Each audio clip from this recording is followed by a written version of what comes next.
Please rise for the pledge.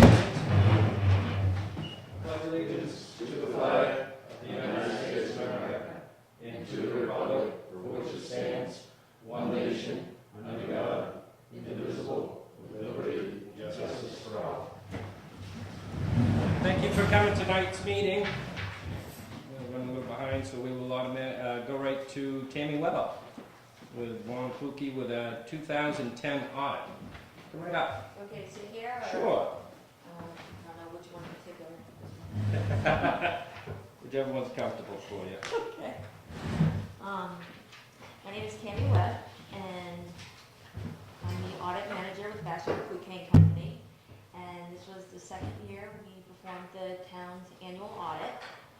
And I was just going to give a brief overview of the financial statements to help everyone understand them. This is the second year in a row we technically issued two different opinions on the financial statements. You have essentially a clean opinion on the governmental funds, but again, an adverse opinion on the government-wide, and that's because the capital assets, again, are not included, but I know they're being worked on. We're working, yeah. Yep. And the other thing is regarding the OPEB liability. That is the other post-employment benefits. It pertains to retirees and current employees that will eventually be retiring.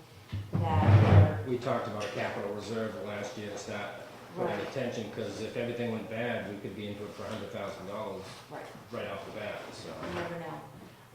In order to implement this, you need to have an actuarial study done, and a couple of communities have been starting to implement this, but what I wanted to warn you about is make sure, if you intend to comply with this, that when you have the actuarial study done, make sure they do it for the entire 3-year period at once, because they're going into places and they're given the estimated liability for 1 year, and then they're not rolling it forward to estimate for the next year or the year after. They come back and say, oh, for X amount of dollars, we'll roll it forward for you. So have it done, have it initially done in a contract. and it's something you'd want to maintain every year too. You look at that employee left, this one came in. No, because you have, I believe, under 100 employees, you only have to have a full actuarial study done once every 3 years. So the actuarial report, they take the estimated liability and they just roll it forward for the additional 2 years, and you don't have to redo the entire study. Huh.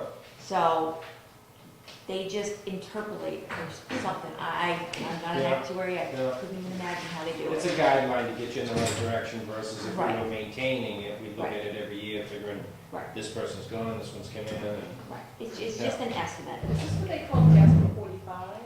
Yes, that is Okay. 45. Yes, part of it. Yes. But a lot of places still haven't implemented it. Some of the bigger ones have, but people are starting to slowly come around. When you look at your government-wide financial statements, that is when you look at your entire town as a whole. You have very little long-term debt out there. You have outstanding bonds of only about $80,000, which is nothing.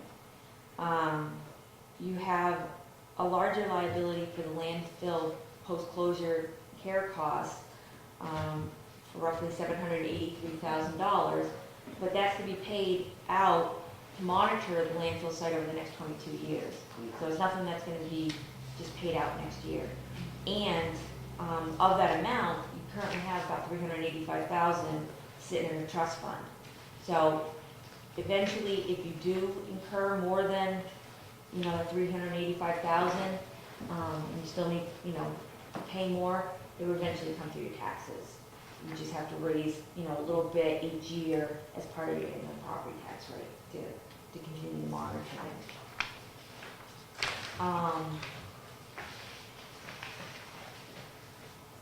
You have a significant amount of money set aside in your expendable trust funds for your future capital improvements. The trustees of trust funds, as of December 31st, 2010, held about 1.15 million. So you guys you're still putting aside for a rainy day, basically, and that's good. It's been raining out for a while though. Yeah.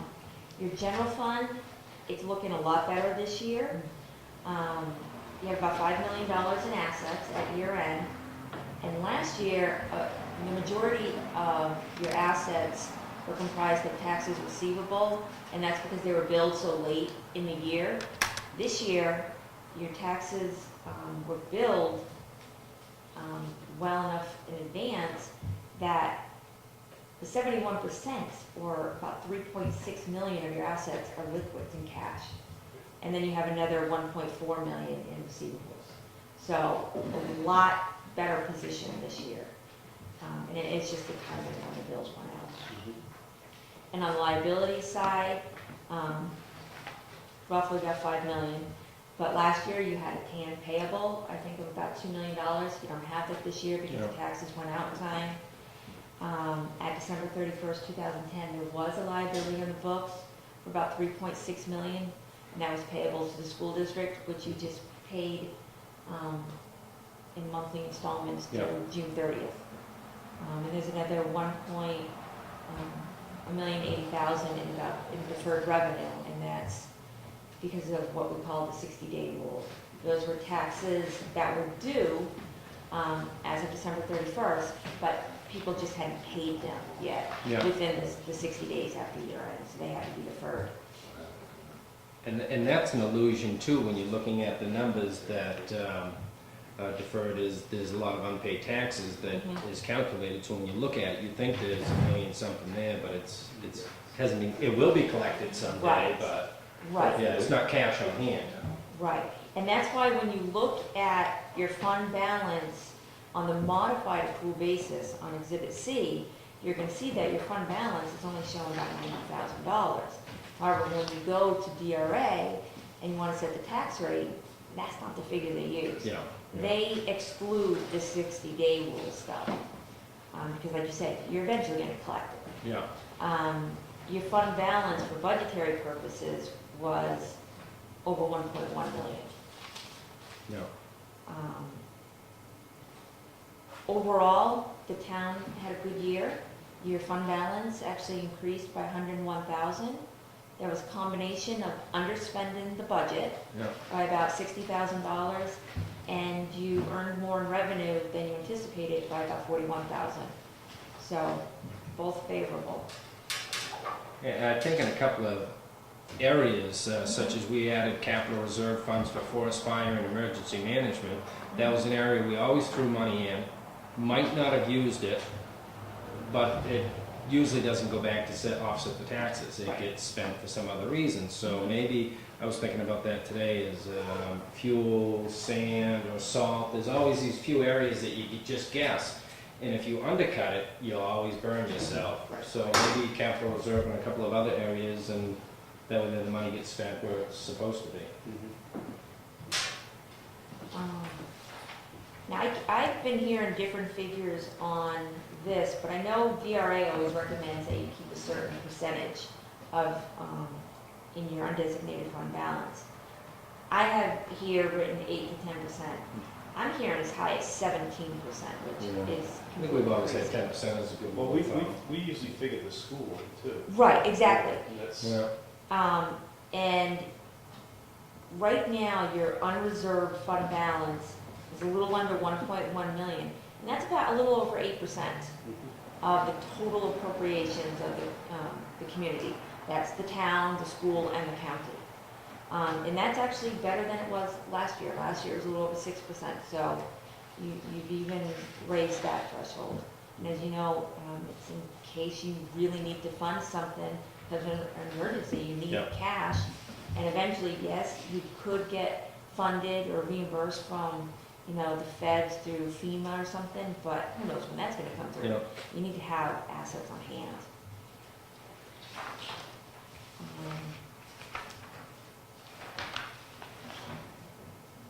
Now, when we do the audit, we have to follow generally accepted auditing standards, and that requires us to look at the town, the overall internal control policies and procedures.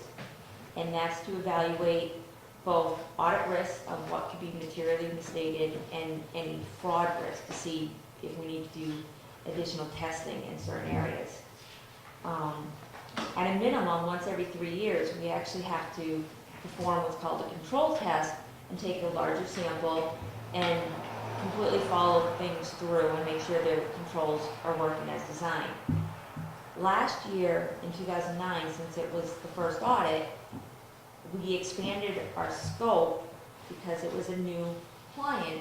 We performed a sample, we tested 40 transactions, 40 payroll, 40 vendor, 40 motor vehicle, you name it, we tested it. We didn't really find any significant findings. So this year, what we did is we updated our understanding, and we still performed a walkthrough to make sure that the same procedures were still in place. If they were not, we would have again performed a control test, but since everything still seemed to be working as designed, we left it at that, and next year we'll change it up a bit and test where we think we need to test again. It's just so we come in and keep you guys guessing what we're going to test, so you never know. No, it's good though. Right, because you don't want people to just get in the habit of you testing one particular area. Yeah. No. Now, this year we did issue a separate management letter, which I believe you all have a copy of, and it basically resulted because there was a changeover in the finance office. Within the last couple of months of the year, a significant, I guess a particular cash deposit wasn't, it made it to the bank, it wasn't an issue. It never got reported in the general ledger. And one of the control procedures that should be in place is when you do a bank reconciliation, you do the bank reconciliation and you reconcile it to what's in the general ledger. Because that process didn't happen, it wasn't determined or found in a timely manner. Hopefully this has all been rectified, and like I said, it's just because of the changeover, and that's what we believe happened, and things are better now. But adjustments have been made. We gave adjustments, and hopefully every month now things are reconciled. Is it, in your observation, is that being done? Well, we didn't look after year end. We only looked through December 31st, 2010. And I know Teresa said she would follow up to make sure this is being done now in 2011. It's just something, because of the turnover, things are crazy, you're trying to figure out what needs to be done, all the new things to learn, that one step got overlooked. Yeah, there's a new treasurer and new finance clerk, so we got both ends at the same area. And television. Yeah. Town administrator. So, but as long as, you make sure that, yes, you have your bank reconciliation, but does that figure agree to what's in the general ledger? To the bank. That's your next step. Yeah. If it doesn't agree, you need to look further and see why it doesn't. Yeah. I wanted to let you know that there actually is a new GASB pronouncement that is going to be effective December 31st, 2011 for you guys. And it involves a new way of reporting or classifying your fund balance. And they claim it's supposed to make your life easier and more understandable. Maybe in 5 years it will be. Is this going to be another program where they develop it as they... No, they have standards right now. This whole GASB thing really gets underneath my skin anyway. They just kind of mandate and stuff, and they keep coming out with they these change things. the rules as they go along. Currently, when you look at your governmental funds, you have reservations of fund balance and you have undesignated fund balance. This is going to change it to non-spendable, restricted, committed, assigned, and unassigned. And